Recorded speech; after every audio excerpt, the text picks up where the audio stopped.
Hebreus capítulo 13, versículos 5 e 6. Eu vou ler na Nova Almeida atualizada. O texto sagrado diz que a vida de vocês seja isenta de avareza. Contentem-se com as coisas que vocês têm, porque Deus disse, de maneira alguma deixarei você, nunca jamais o abandonarei. Assim, afirmemos confiantemente, o Senhor é o meu auxílio, não temerei. O que é que alguém pode me fazer? Meu Deus, suplicamos graça e favor, suplicamos a liderança do Teu Espírito, o Espírito Santo da verdade, que Ele ilumine os olhos do nosso entendimento, que Ele nos permita adentrar num lugar de compreensão, não meramente racional ou intelectual, mas de entendimento espiritual. Que a medida de fé que o Senhor tem repartido com o coração de cada um seja estimulada, renovada, avivada hoje pelo poder da Tua Palavra, que ela venha debaixo daquela aplicação personalizada que só o Senhor pode fazer, que ela cumpra o propósito pelo qual tem sido liberada e que ela seja acompanhada, ó Deus, dos sinais que testemunham a veracidade da Tua Palavra. Falamos nesse lugar hoje, um ambiente de intervenção, de manifestação da parte de Deus. Falamos nesse lugar e para aqueles que nos acompanham à distância, um ambiente de milagres, que a Tua Palavra produza resultados. Nós oramos e desde já Te damos glória, honra e louvor. Em nome de Jesus. Amém. Amém. Bom, o autor de Hebreus, movido, inspirado, dirigido pelo Espírito, faz duas declarações que nós não podemos desconectar. Primeiro ele diz, porque Deus disse. Depois na sequência ele diz, assim afirmemos confiantemente. Eu vou repetir, porque Deus disse, assim afirmemos. Basicamente, a lógica por trás dessa declaração é que a minha e a sua fala, ela precisa estar alinhada com a fala de Deus. Há uma reação esperada por parte daqueles que creem em Deus, que eles possam aprender a falar de acordo com aquilo que Deus tem falado. Então, quando o escritor de Hebreus diz, porque Deus disse, ele está fazendo uma provável citação ou de Deuteronômio 31, de 6 a 8, ou de Josué capítulo 1, verso 5, ou até mesmo um misto de ambos. O que é que nós lemos nesses versículos? Em Deuteronômio 31, de 6 a 8, Moisés, da parte de Deus, diz para aquela geração que havia saído do Egito, estava caminhando em direção à terra prometida e agora viveria a fase, era praticamente uma segunda geração que sob a liderança de Josué iria entrar na terra prometida. Ele diz, sejam fortes e corajosos, não tenham medo, nem fiquem apavorados diante deles, está falando dos cananeus, porque o Senhor seu Deus é quem vai com vocês, Ele não os deixará, nem os abandonará. Vou repetir, Ele não os deixará, nem os abandonará. Moisés chamou Josué e lhe disse na presença de todo Israel, seja forte e corajoso, porque com este povo você entrará na terra que o Senhor, sob juramento, prometeu dar a seus pais, e você os fará herdá-la. O Senhor é quem irá à sua frente, agora ele está falando com o líder, Ele estará com você, não o deixará, nem o abandonará. Vou repetir, Ele estará com você, não o deixará, nem o abandonará. Não tenha medo, nem fique assustado. Depois que Moisés morre, o próprio Deus lembra Josué e diz no capítulo 1, no verso 5, ninguém poderá resistir a você todos os dias da sua vida. Assim como estive com Moisés, estarei com você. Não o deixarei, nem o abandonarei. O autor de Hebreus diz, porque ele disse, ele faz menção das Escrituras, declarações feitas pelo próprio Deus. No entanto, o autor de Hebreus nos mostra que essa declaração não era exclusividade da geração de israelitas que iriam entrar na terra prometida. Não era exclusividade de Josué. Que o que Deus falou para eles é a sua intenção para com todos nós. Então ele está dizendo e aplicando para nós. Porque Deus disse, de maneira alguma deixarei você, nunca, jamais o abandonarei. Ele está citando as Escrituras. Ele diz, assim afirmemos confiantemente. E agora o assim afirmemos, ele cita de novo outra porção das Escrituras, que é o Salmo 118, 6. O Senhor está comigo, não temerei. O que é que alguém pode me fazer? Ou como diz as versões mais clássicas, o que me poderá fazer o homem? Então ele diz, de acordo com o que Deus diz, nós vamos dizer em linha. E aqui, ele cita uma porção das Escrituras. E agora, na hora de falar da nossa declaração, ele cita outra, né? Assim afirmemos confiantemente, o Senhor é meu auxílio, não temerei. O que é que alguém pode me fazer? A verdade é que nossa fala deve estar alinhada com a fala divina. O tema da minha mensagem hoje é declarando a palavra. Um princípio de fé importantíssimo, fundamental. E eu gostaria de expor isso baseado em 3 fundamentos ou alicerces bem distintos. O primeiro deles eu quero te mostrar pelas Escrituras que a fé tem uma confissão. Depois, em segundo lugar, eu quero te mostrar que aquilo que falamos exterioriza a fé. E em terceiro e último lugar, que a fé falada materializa as realidades espirituais.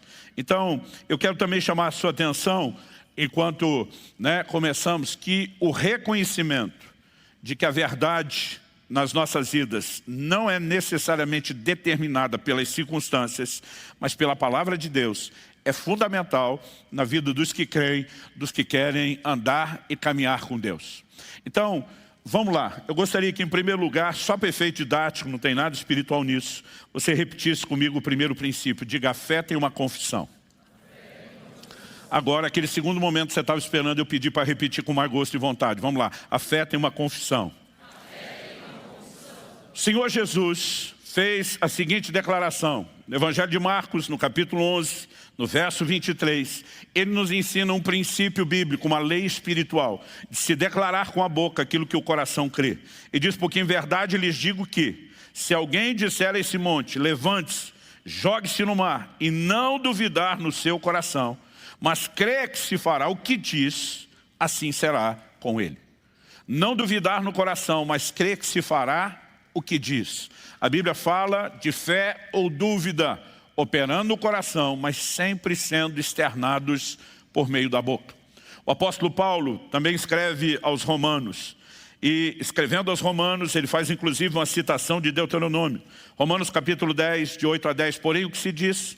A palavra está perto de você, na sua boca e no seu coração. Essa é a citação do Antigo Testamento, das Escrituras. Então ele diz, isto é, a palavra da fé que pregamos. Se com a boca você confessar Jesus como Senhor, e em seu coração crer que Deus o ressuscitou dentre os mortos, você será salvo. Porque com o coração se crê para a justiça, e com a boca se confessa para a salvação. Com o coração se crê, com a boca se confessa. A fé que está internalizada no coração precisa ser externalizada por meio da nossa declaração, por meio da nossa confissão. E nós precisamos entender, isso é princípio bíblico. Escrevendo aos Coríntios, o apóstolo Paulo nos mostra que a definição do que ele chama de espírito da fé é crer e falar. Segundo aos Coríntios, capítulo 4, verso 13, diz, tendo, porém, o mesmo espírito de fé, como está escrito. Novamente, citação das Escrituras. Eu criei, por isso falei. E ao fazer essa citação do Antigo Testamento, ele faz a aplicação. Também nós cremos, por isso também falamos. Eu vou pedir a gentileza, mais uma vez, de você repetir comigo. Diga, nós cremos, por isso também falamos.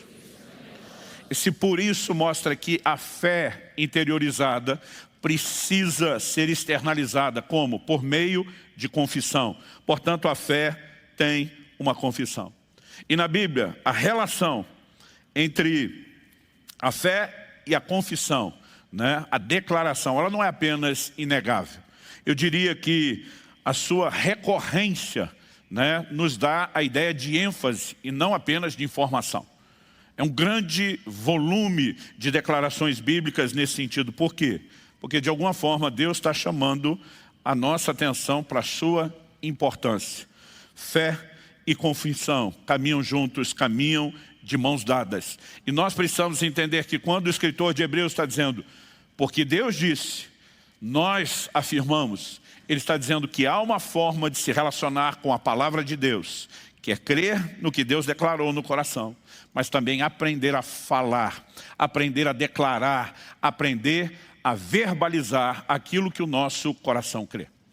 Quando você olha para essa geração que Deus está dizendo, né, de uma maneira enfática aqui, quando o autor de Hebreus fala, porque Deus disse, ele cita, nós vemos, tanto Deuteronômio 31, como Josué, capítulo 1. Interessante que Deus está falando com a segunda geração. Eles saíram do Egito quando crianças, mas foram aquelas pessoas que cresceram ao longo da jornada no deserto e iriam entrar na terra de Canaã, porque a primeira geração ficou de fora.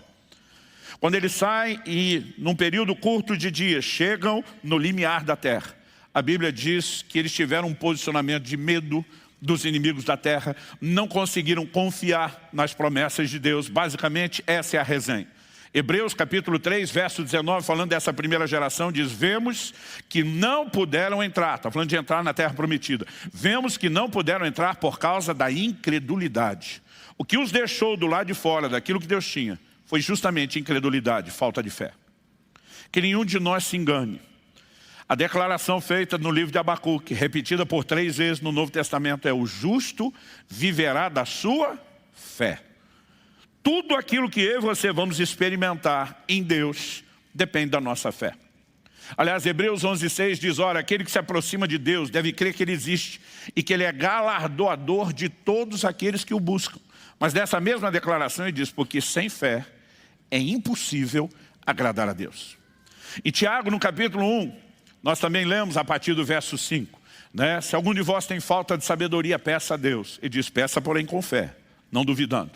Ele diz, porque o que duvida é semelhante à onda do mar, que é levada e agitada pelo vento. Ele termina dizendo, não pense tal homem que receberá do Senhor coisa alguma. Ou seja, onde não há fé, não se recebe de Deus. A fé é essencial, não apenas para a salvação, mas para tudo aquilo que acompanha, para todo o relacionamento com Deus. Tudo aquilo que eu e você vamos experimentar depende da fé. Não apenas o nosso destino eterno, quando falamos da plenitude da salvação, mas no Evangelho de João nós também lemos, essa é a vitória que vence o mundo, a nossa fé. Toda e qualquer oposição, adversidade vão requerer de mim e de você um posicionamento de fé. Por isso é tão importante e necessário que eu e você entendamos a natureza da fé, saibamos como operar em fé. Segundo lugar, eu gostaria de destacar que o que falamos exterioriza a nossa fé. Você pode repetir isso comigo? Diga, o que falamos exterioriza a nossa fé.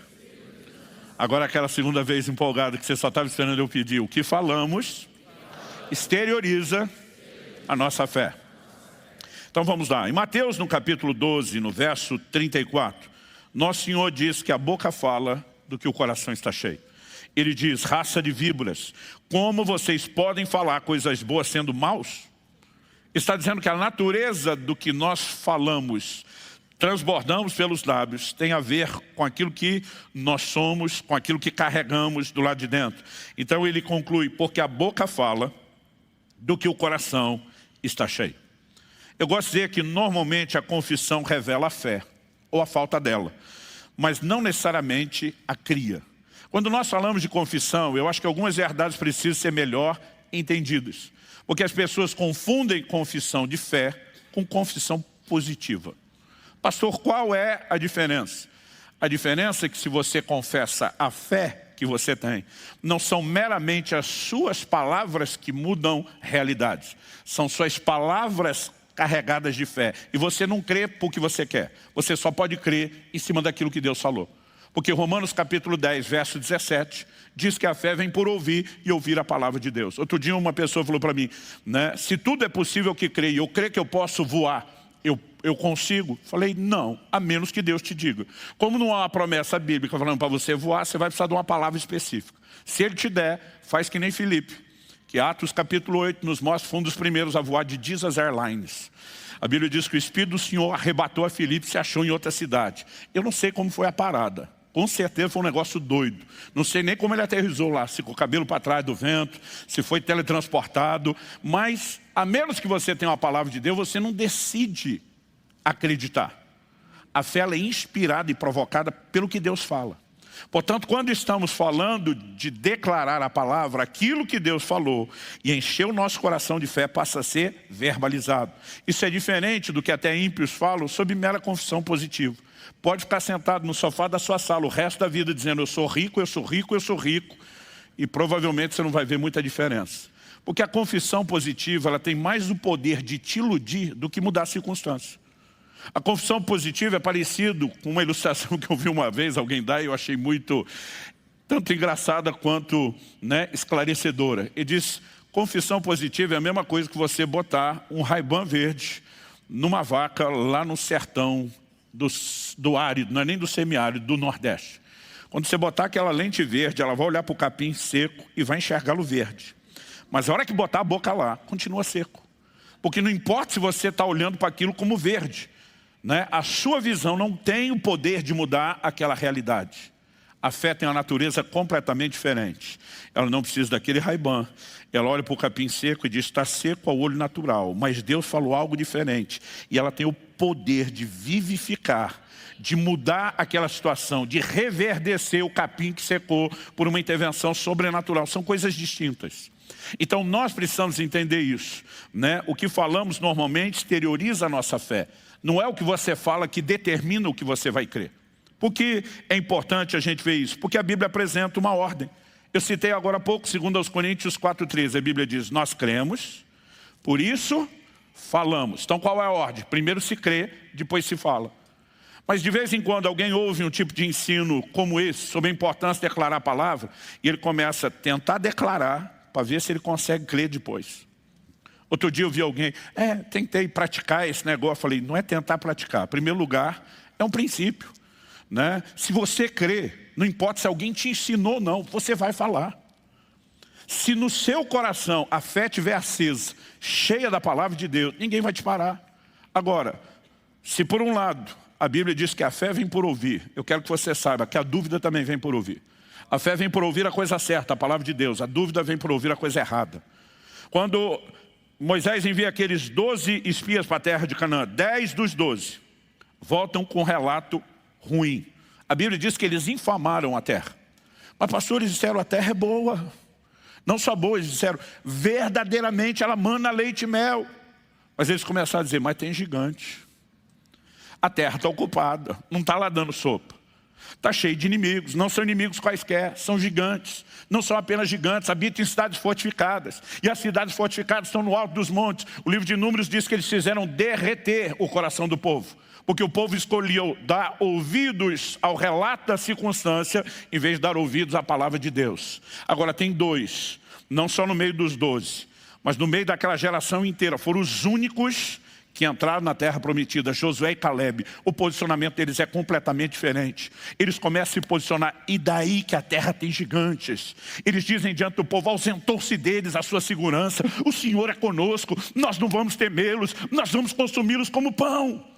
Por que eles estão se posicionando dessa forma? Porque desde que Deus prometeu, o coração creu. E agora estão falando. Enquanto o povo está com medo dos gigantes, porque estão olhando para as circunstâncias, estão valorizando o discurso de outros, esses 2 disseram, nós ficamos com o que Deus falou. Ele é fiel, Ele é verdadeiro, Ele não pode mentir, Ele não nega a si mesmo, Ele vela sobre a sua palavra para fazê-la cumprir. A fé se apoia no caráter de Deus. Esses 2 disseram, se Ele resolveu falar, se Ele prometeu com juramento, se Ele falou, está falado. E eles se agarram tão somente à palavra e começam a declarar isso. Enquanto Hebreus 13:19 vai dizer que o resto não entrou por causa da incredulidade, presume-se que os únicos 2 da geração que entraram porque tiveram fé. E essa fé foi externada. Essa fé foi manifestada por meio daquilo que eles falaram. Quando a Bíblia diz, eu criei, por isso falei, eu acredito que nós precisamos ser cuidados. Eu aprendi desde a minha adolescência, as pessoas diziam, cuidado com o que você fala. Palavras são sementes. Eu gosto que as pessoas não fiquem falando o que você não quer viver. Mas alguns às vezes estão numa neura que você não pode nem brincar. Está quebrado, está amarrado essas palavras, cancelo agora. Eu olho para uns crentes, tem aquele segmento de uma religião chamada xiita e tem o crente que é o chato. Assim, você não pode nem se divertir. Aí outro dia falou, está cancelado essas palavras. Eu falei, meu amigo, a Bíblia diz que é quando o coração crê e a boca fala o que crê, que isso tem o poder de provocar mudança. Agora, se você não crê no que fala, seja brincando ou tentando fingir que crê, não vai funcionar. Não é a palavra pela palavra, é o transbordar da fé. Agora deixa eu dizer uma coisa, A dúvida no que Deus falou, normalmente, é a fé contra o que Deus falou. Então, até quando a dúvida em relação à promessa de Deus é verbalizada, na verdade, você está expressando a convicção do contrário do que Deus falou. Mas quando verbalizamos o que cremos, isso tem uma química diferenciada e pode ser, com certeza, algo benéfico ou não. Agora, a única coisa que pode determinar o que é que eu e você cremos não é o que nós inventamos, é o que Deus diz. Ou nós nos movemos em cima da palavra escrita, né, que é o meio pelo qual julgamos todos os demais, ou Deus pode dar uma palavra específica sobre um detalhe, não necessariamente coberto na sua vida de forma personalizada pelas Escrituras, embora nunca contra elas, e aquilo pode gerar fé no seu coração. A Bíblia diz que uma palavra personalizada para Abraão fez com que o pai da fé cresce, né? E a Bíblia diz que isso lhe foi imputado como justiça. Então, eu e você precisamos aprender a valorizar a palavra de Deus. A razão pela qual o crente precisa de um envolvimento profundo com a Bíblia, gente, não é por mera questão de ter informação. Não é apenas para definir, né, de uma forma geral a doutrina, o credo. A palavra de Deus é alimento para a nossa fé. Quando Jesus diz, nem só de pão viverá o homem, mas de toda a palavra que procede da boca de Deus, ele mostra que a palavra é alimento espiritual. Mas em 1 Timóteo 4,6, Paulo diz ao seu discípulo, você será nutrido, alimentado pelas palavras de fé. Então, ela alimenta, de uma forma geral, o espírito, mas de uma maneira muito específica, a fé. Agora, se eu e você, Jesus falou que a boca fala do que está cheio o coração, se eu e você não enchemos o coração com a palavra, lendo, meditando, refletindo, estudando, a boca vai ter alguma confissão depois espontânea? Não. Você pode talvez fazer uma lista, copiar a fé dos outros, tentar falar feito um papagaio e depois vai dizer, não funcionou. Porque suas palavras não são mágicas. Mas se houver fé inspirada pela palavra de Deus e a fé na palavra for verbalizada, então você vai atrair uma realidade que Deus cria, não que as suas palavras criam. Dá para entender a diferença? Agora, o que falamos, de fato, exterioriza a nossa fé. Terceiro e último lugar, a fé falada materializa as realidades espirituais. Eu quero que você vá comigo para o Evangelho de Marcos, no capítulo 11.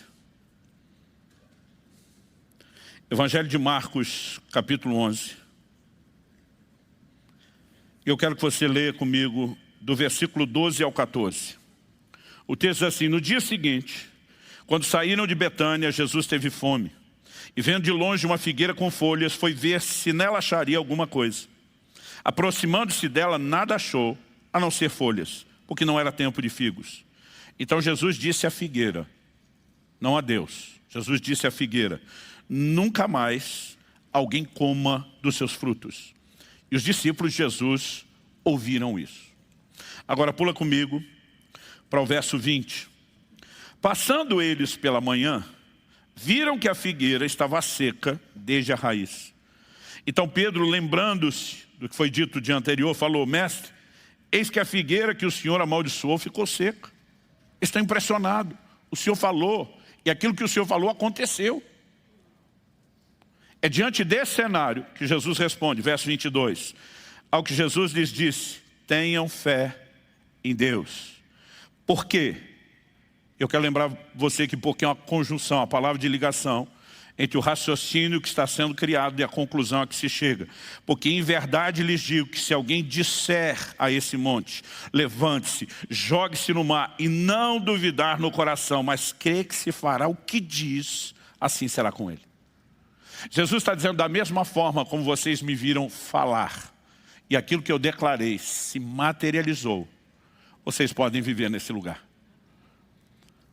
Interessante que Jesus diz assim, se alguém, outras traduções diz qualquer, aqui não diz que você tem que ter pelo menos 10 anos de crente. A Bíblia diz qualquer. Outro dia alguém falou, pastor, qualquer pode ser até um não crente. Falei, mas você está falando de fé, você está falando do não crente, fica meio confuso. E talvez ele não tenha uma experiência profunda de conversão, ainda não chegou a vivenciar o novo nascimento, mas tem que ter algum nível de fé, tem que ter ali. Mas ele diz claramente, se alguém disser e não duvidar, mas crer que o que diz vai acontecer, assim será com ele. Sabe, eu sei que nós podemos ir a extremos. E ao longo de décadas, eu tenho visto o ensino da fé produzir resultados positivos e negativos, porque as pessoas podem ensinar de forma equivocada e outros podem entender de acordo com o que querem. Mas não importa se por uma razão ou por outra, eu já vi muitos extremos em relação à fé. Mas eu não posso negar a você que eu tinha 15 anos de idade, quando pela primeira vez eu vi alguém falando sobre Marcos 11, 23, sobre falar e crer. Eu lembro que na simplicidade dos meus 15 anos, na época eu decidi começar a treinar diante do que estava, né, na minha frente, na primeira oportunidade. Eu não tinha nenhum monte para transportar. Quando Jesus fala sobre dar ordem ao monte e movê-lo, eu não creio que ele necessariamente está dizendo para eu e você ficarmos brincando de mudar a topografia terrestre. Mas monte na Bíblia fala principalmente de situações difíceis, obstáculos intransponíveis. No livro de Zacarias, quem és tu, ó grande monte? E aí Deus diz, diante de Zorobabel se transformará numa campina. Deus está dizendo, eu vou mover o obstáculo que está à frente. E essa ideia precisa ser entendida dessa forma. Eu lembro que na época, aos 15 anos, eu não sei porquê, mas apareceu uma verruga num dos meus dedos, na base do dedo, próximo da mão, o indicador. E eu lembro que eu tinha mania de ficar mordendo aquele canto, do mesmo jeito que fazia com a unha, e depois mordia as unhas. Alguém tentou me dar uma explicação, que eu não sei se é fisiológica, né, que de alguma forma eu ranquei alguma coisa da verruga mãe, fui plantando verrugas cílios, mas me apareceram 10 verrugas, uma na ponta de cada um dos dedos. E eu lembro quando eu li isso, eu pensei, preciso arrumar algum monte. E de repente eu olhei para aquilo e falei, vou começar desse montinho. Meu coração estava incendiado, gente. Não era apenas vou tentar praticar. Eu sentia que a palavra estava produzindo alguma coisa em mim. Eu sentia que Deus estava, né, quase dizendo que nem o narrador, vai que é tua. E diante daquele estímulo, eu lembro que eu olhei para aquela verruga e falei, dou conta de crer nisso. E eu lembro que eu falei, eu te amaldiçoo como Jesus fez com a figueira. Eu te ordeno secar. Eu te mando, e aí eu pensei, para que mar? Pode escolher o mar, mas vai sair daqui. Eu dei uma palavra de ordem com toda a convicção do meu coração. E simplesmente deitei e dormi. No dia seguinte, por hábito, fui morder a verruga, não achava, olhei, não tinha mais a verruga na mão, não tinha mais nenhuma dos dedos. E não importava o que alguém tentasse me dizer, te ensinar errado. Eu falei, mas funcionou desde os 15 anos, está funcionando até hoje. E sabe, nós precisamos aprender a confiar em Deus. Precisamos aprender a confiar. E hoje eu olho para trás e eu digo, Deus está me dizendo, não importa o tamanho do problema, se parece grande, se parece pequeno, eu e você podemos crer. E por meio da fé podemos ver resultados. Agora, o que eu e você precisamos compreender é que a fé falada materializa as realidades espirituais. Pastor, então o senhor passou a ter um ministério de orar para assumir verruga? Não, embora é interessante que isso ainda acontece até hoje. Mas Deus de alguma forma estava provocando minha fé, dizendo, eu quero que você treine, eu quero que você exercite a sua fé, eu quero que você aprenda a confiar em mim.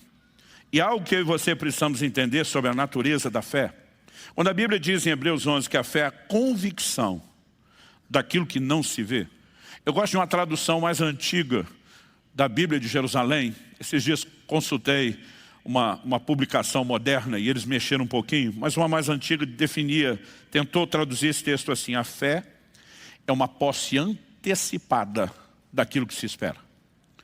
Em outras palavras, nós podemos dizer que é ter antes de ter. Curioso é que uma tradução, na verdade algumas, mas não são a maioria, elas traduzem Marcos 11, 22. Eu, por exemplo, em português, eu encontrei isso na versão de Antônio Figueiredo, onde nós normalmente lemos, tende fé em Deus. Algumas traduções optaram, e alguns comentaristas, né, estudiosos da área, sugerem que uma das possíveis traduções é tende a fé de Deus. Em outras palavras, a fé que Deus tem. Imite Deus. Por que eu estou dizendo isso? Quando Romanos nos chama a ter como modelo Abraão, dizendo que ele é o pai da fé, Romanos 4, 16, 17, se referindo, né, ao que acontece lá no registro de Gênesis, ele diz, essa é a razão porque provém da fé, para que seja segundo a graça, a fim de que a promessa seja garantida para toda a descendência, não somente a descendência que está no regime da lei, mas também a descendência que tem a fé que Abraão teve. Está falando aqui dos gentios, os filhos na fé. Porque Abraão é pai de todos nós, como está escrito, eu constituí por pai de muitas nações. diante daquele em quem Abraão creu, o Deus que vivifica os mortos e chama à existência as coisas que não existem. Outras traduções dizem, chama as coisas que não são, como se já fossem. Essa é a forma que Deus age. E Abraão creu no Deus que faz exatamente desse jeito. Chama aquilo que não é, como se já fosse. Ele chama a realidade, o que crê, por meio daquilo que ele fala. E Abraão decidiu ser imitador de Deus. Não só crer no Deus que faz isso. Porque Deus olha para ele e diz, estou mudando o seu nome. Para nós no português não parece ter sido uma mudança significativa. Ah, pastor, era Abrão, mudou para Abraão. Porque para nós aumenta só um A. No hebraico aumenta um H antes do A e muda completamente o fonema. É por isso que em outras línguas, como no inglês, né, não se fala Abraão, 2A, fala Abraham. Essa pronúncia, esse fonema mudou completamente o significado do nome. E Deus estava dizendo, você é pai de multidões. O camarada ainda não tem nenhum filho. Deus diz, a partir de hoje, seu nome é pai de multidões. Deus está chamando o que não é, como se já fosse. Mas Deus diz, eu não quero fazer isso sozinho. Eu quero que você embarque nessa comigo. Estou mudando o seu nome. Você imagina o cara chegando em casa, com 100 anos de idade, olhando para a mulher que está casada há tanto tempo, já praticamente frustrada, porque ela chega a rir quando o anjo fala que teria o filho em 1 ano. E o velhinho chega e diz, a partir de hoje você me chama de pai de multidões. Eu fico tentando imaginar a linguagem corporal de Sara. Fico tentando imaginar os servos da casa. Fico tentando imaginar os amigos e os vizinhos. Ninguém mais me chama pelo nome antes. Eu sou pai de multidão. Tá bom, pai de multidão, que não tem filho. Mas a Bíblia diz que ele creu. Ele sintoniza com Deus. Ele muda a sua declaração. E a Bíblia diz, ele creu no Deus que vivifica os mortos. Não era apenas mudar o estado do seu corpo. É o Deus para o qual não existe nada, absolutamente nada, irreversível. E ele diz, e eu vou fazer do jeito que Deus faz. Eu vou chamar o que não é, como se já fosse. Porque se a fé é a convicção de que algo ainda não se materializou aos olhos terrenos, mas é uma realidade do plano espiritual, nós precisamos entender que a fé é uma espécie de portal entre os dois mundos. Entre as duas dimensões. Há um reino natural, há um reino espiritual. Eu vou falar melhor sobre isso outro domingo. Mas nós precisamos entender que a fé tem a capacidade de trazer. Por isso que eu estou falando. Não é apenas declarar o que você quer acreditar. A sua fé precisa vir de algo que Deus falou. Quem muda realidades é Deus. E nós cedemos a nossa fé e a nossa confissão para que elas cooperem com o Deus que muda realidades. Com o Deus que vivifica os mortos. Quem vivifica os mortos não é a sua confissão. É Deus. Mas a sua fé naquilo que Ele fala, a sua declaração, a sua confissão tem o poder de permitir que as mudanças que Deus viabiliza se manifestem. Quem está entendendo, diga amém. Abacuque, capítulo 3, dos versos 17 a 19. É o famoso e conhecido cântico de Abacuque. Ainda que a figueira não floresça, que não haja fruto na vide, que o produto da oliveira minta, que os campos não produzam mantimento, que o rebanho seja exterminado da malhada, nos currais não haja gado. O cara está falando numa época onde tudo, financeiro e materialmente falando, dependia da agropecuária. Ainda que a casa caia, que o circo pegue fogo, que tudo vá para o beleléu. E diz, todavia, eu me alegrarei no Senhor, exultarei no Deus da minha salvação. Por que, Abacuque? Porque você perdeu o juízo? Porque alguém festejaria no meio do caos? Aí você deixa o profeta terminar e diz, o Senhor Deus é a minha fortaleza. Ele faz os meus pés como os da corça. Ele me faz andar nos meus lugares altos. Aqui ele não está meramente entoando um cântico. O verso 19 é confissão da palavra. Salmo 18. Segundo Samuel 22, ele pega uma porção do que já era escritura nos seus dias e começa a dizer, não importa o que as circunstâncias estão dizendo, porque Deus disse que os meus pés são como os da corça, Ele me faz andar nos meus lugares altos. Eu vou afirmar confiantemente o que Deus falou, eu não vou declarar circunstâncias, porque Deus disse, eu vou falar o que Deus falou. E ele alinha completamente a sua fala com a fala de Deus. O problema é que muitas vezes nós queremos dar uma de Abacuque, dizer, vamos alegrar no meio do caos, sem a confiança no Deus que muda o caos. Por quê? Porque a fé se apoia no caráter de Deus. Deus vela sobre a sua palavra para fazê-la cumprir. A Bíblia diz que Ele não pode mentir, Ele não pode negar-se a si mesmo. Cristo diz, passarão os céus e a terra, mas a minha palavra não há de passar. Na oração de João 17 ele diz, a tua palavra é a verdade. Então, a minha, a sua fé se apoia no quê? Na palavra de Deus, que é digna de confiança. Porque a fé se apoia não só na palavra. Quando nos apoiamos na palavra, nós estamos dizendo, nós apoiamos a fé no seu caráter imutável, na sua incapacidade de mentir. Quando Pedro diz, sobre a tua palavra lançarei as redes, ele está dizendo, toda atitude de fé é baseada no compromisso que o Senhor fez. É por isso que Josué e Caleb dizem, e daí que tem gigante, e daí que o cenário está caótico, quem foi favorecido é a gente, a palavra de Deus está conosco, a palavra de Deus nos foi dada. Mas se nós não aprendemos a falar de acordo com ela, as circunstâncias não vão mudar. Eu me lembro, anos atrás, acho que isso foi ali mais ou menos pelo ano 2000, eu contraí uma hepatite. Eu lembro que um médico da igreja que foi me examinar, no início havia uma preocupação, eu tinha muitos sinais que coincidiam com o da malária, estava passando mal. Eu havia estado na Amazônia, na África, né? E a gente foi ficando alerta, acompanhando, até que finalmente o resultado saiu. Então logo saiu o resultado do exame, apareceu aquela icterícia, o amarelão da pele, dos olhos, e ele falou, pastor, dos males o menor. Né? Nós estamos lidando com hepatite, descobrimos o que é, tanto ela como malária atacam o fígado, os sintomas às vezes são parecidos, mas eu lembro que ele falou assim, nós não temos remédio, não tem outro tratamento a não ser repouso. O médico disse, seu fígado está virado na gelatina e o senhor vai ter que parar, porque nós não podemos ter problema, né, de comprometer o seu fígado. Ele falou, e se o senhor não parar por bem, eu venho com a polícia e eu lhe interno à força. Ele falou, na igreja manda o senhor, aqui no consultório mando eu. Eu falei, sim senhor, vou parar. Né? Ele sabiamente chamou para consulta a dona Kelly, que estava lá, ouvindo tudo que ela estava dizendo. Ela disse, cancela a agenda agora. Eu falei, estou cancelando, estou parando. Vocês podem diminuir esse complô. E no início ainda pensei, eu estava na correria, era o mês de dezembro, final de ano, eu cansado do ritmo. Falei, estou até precisando de uns dias para descansar. Vai ser bom. Agora, o imperativo ele não precisa de muito descanso. Ou ele acredita que não. Depois de uma semana em casa, eu estava me consumindo já. Eu pensei, 40 dias, só passou uma semana. E aquele negócio começou a me incomodar, mas eu falei, eu tenho que vencer, eu tenho que superar. Mas perto de 10 dias, eu lembro de um momento que eu estava orando, e não estava orando por isso. E Deus abriu os meus olhos. Eu não tenho tempo, e mesmo que tivesse, não consigo explicar a clareza do entendimento que eu tive. Eu percebi que não só eu, mas todos os pastores com suas famílias estavam debaixo de um ataque cerrado do inimigo. Não é o tipo de coisa que eu parei, por falta de opção, deve ser isso. 10 dias depois, no momento de oração, Deus me abriu aquela clareza. Quando eu entendi que a gente estava debaixo de ataque do inimigo, num momento significativo da igreja, e que havia uma tentativa do inimigo nos parar, falei, Deus não me mostrou isso à toa. Eu é que não fico parado mais 30 dias. E naquele momento, o que Deus falou, ainda que de forma personalizada, provocou no meu coração fé.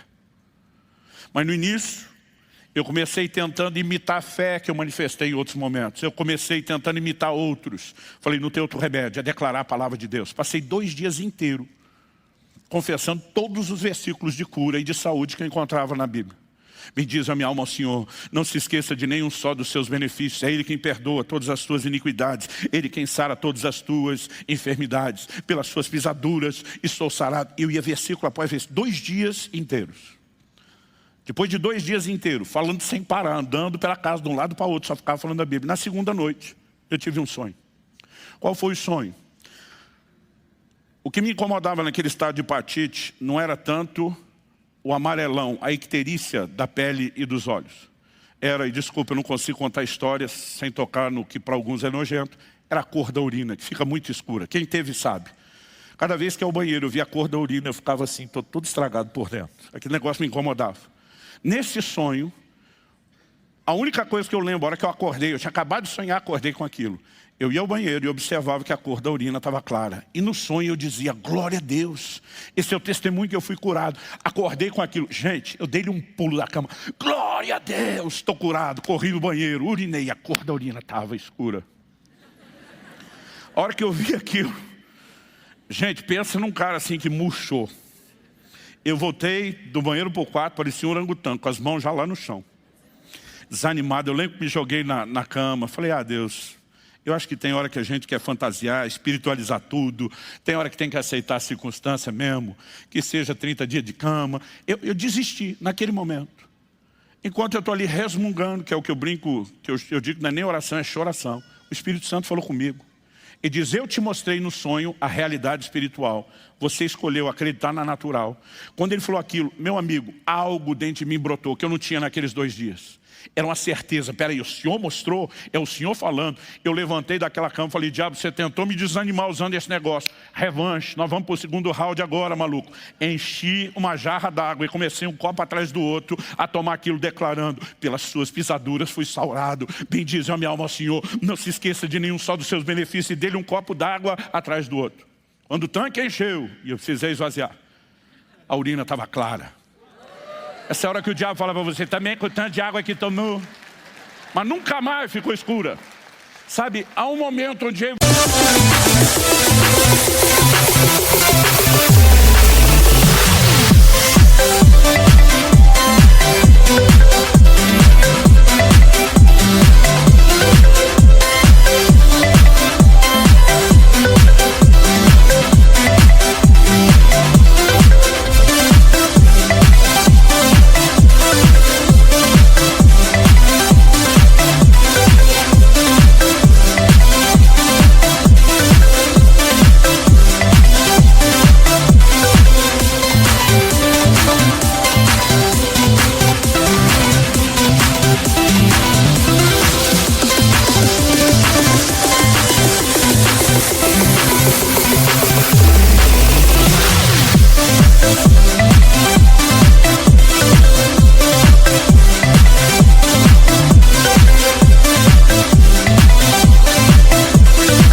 Você precisamos fazer uma escolha, mas não é só encenar o comportamento de quem crê. Durante 2 dias eu estava tentando, para depois ver aqui, não é. Mas quando você se agarra ao que Deus falou e diz, isso aqui é meu, ninguém tira, ninguém toma, e você começa de fato a declarar, isso tem o poder de trazer a concretização, a materialização do que Deus está falando, mudando as circunstâncias. Quem está entendendo? De qualquer forma, eu e você precisamos mudar o discurso. Porque muitos de nós temos falado coisas que não tem nada a ver com o que Deus falou. Muitos de nós temos feito declarações o tempo todo, que às vezes nós não percebemos, são espontâneas, mas elas externam a fé errada ou a falta de fé que nós temos. Isso é uma forma de mudar isso. Não é meramente mudar o discurso, é mudar o depósito. E você temos que nos encher da palavra, o alimento da fé. E você temos que nos encher de tal forma. Jesus diz, a boca fala do que está cheio o coração. E encher não é apenas o momento onde você lê. A Bíblia diz sobre meditar na palavra dia e noite. Tem um momento pós-leitura, onde você vai ter a continuidade daquilo. Você começa a processar, você começa a mastigar aquelas verdades. E à medida que eu e você enchemos o coração, automaticamente, você não precisa esforçar a dizer. Você começa a alinhar aquilo que você fala com aquilo que Deus falou. E quando você está alinhando porque Deus falou e crendo no que Deus falou, aí sim, essas palavras começam a cooperar com o que Deus falou, no sentido de mudar realidades. Quem está entendendo, diga amém. Diga comigo, porque Deus falou, assim afirmamos confiantemente. Olha para alguém perto de você e fala, porque Deus disse, assim afirmemos confiantemente.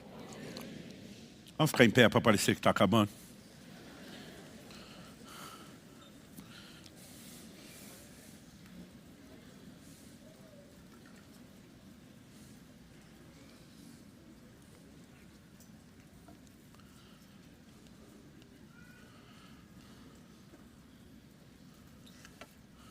Já são quase 3 décadas e meia decidindo andar por fé.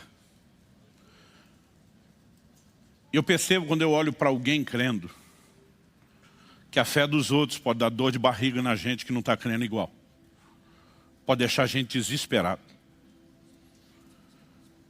Mas quando você está se movendo, alguém diz que a fé é um passo no escuro. Eu disse, a fé é um passo no escuro para quem olha a gente dá o passo. Quem dá o passo sabe exatamente onde está pisando. É na palavra de Deus. É naquilo que Deus falou. Ao longo do mês eu quero compartilhar alguns testemunhos.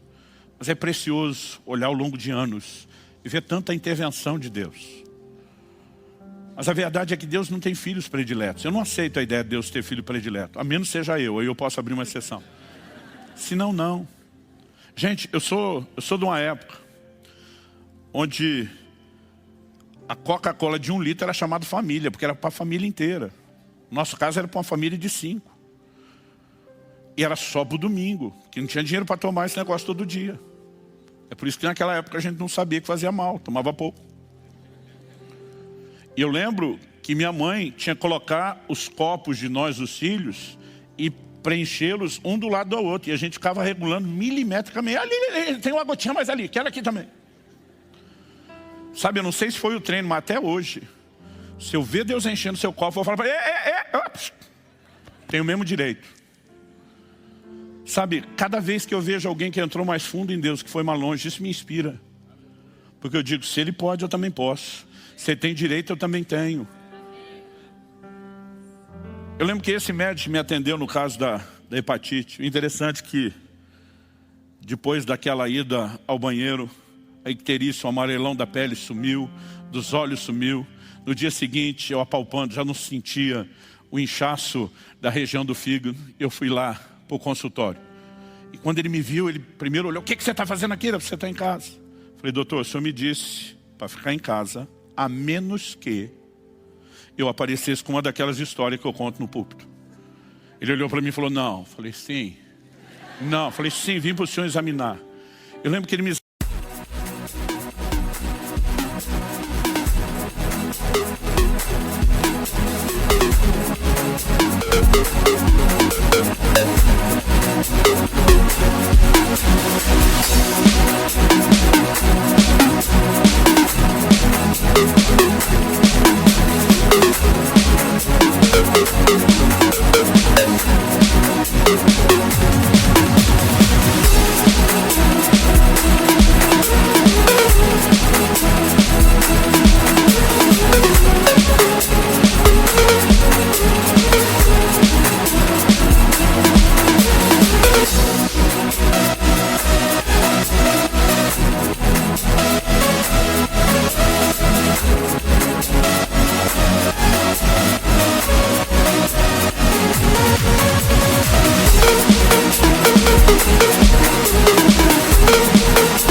apalpava, olhava o olho, a pele. Aí eu contei a história e ele dizia, pastor, conosco os meros mortais isso não acontece. Falei, esse é o seu problema. Achar que você não tem direito, achar que você não tem acesso. Eu me recuso a aceitar qualquer crente perto de mim, dizendo que ele não tem acesso, que a gente tem algum tipo de privilégio. Todos, por meio de Cristo, temos acesso aos mesmos privilégios. Você pode viver o sobrenatural. E esse mês eu vou me esforçar para pilhar você. Vocês sabem que a dieta tem que ser balanceada. Eu acredito num ambiente que você só se fala disso, você pode construir e levar as pessoas na direção errada. Mas sabe, não falar disso também vai nos levar na direção errada. E nós precisamos. Agora, não é apenas uma verdade bíblica sendo ensinada. Eu creio que é a coisa certa, na hora certa. Há um sopro de Deus esse mês. E você precisa deixar Deus mexer com a sua fé. Eu creio que nós podemos viver coisas incríveis, extraordinárias. E eu quero que você creia nisso.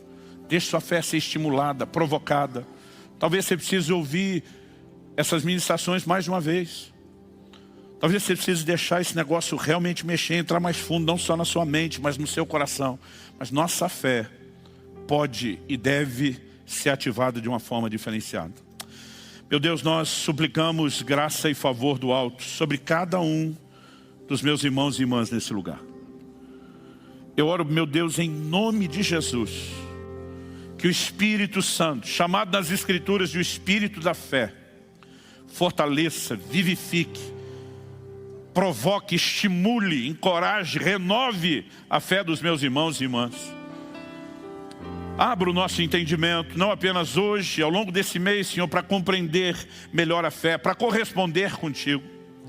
Nós clamamos em nome de Jesus. Que venha um tempo de realmente receber a orientação da Tua Palavra e o estímulo sobrenatural que só o Senhor, por meio da Tua Palavra, pode produzir. Nós clamamos em nome de Jesus. Em nome de Jesus. Se você crê e concorde, diga amém.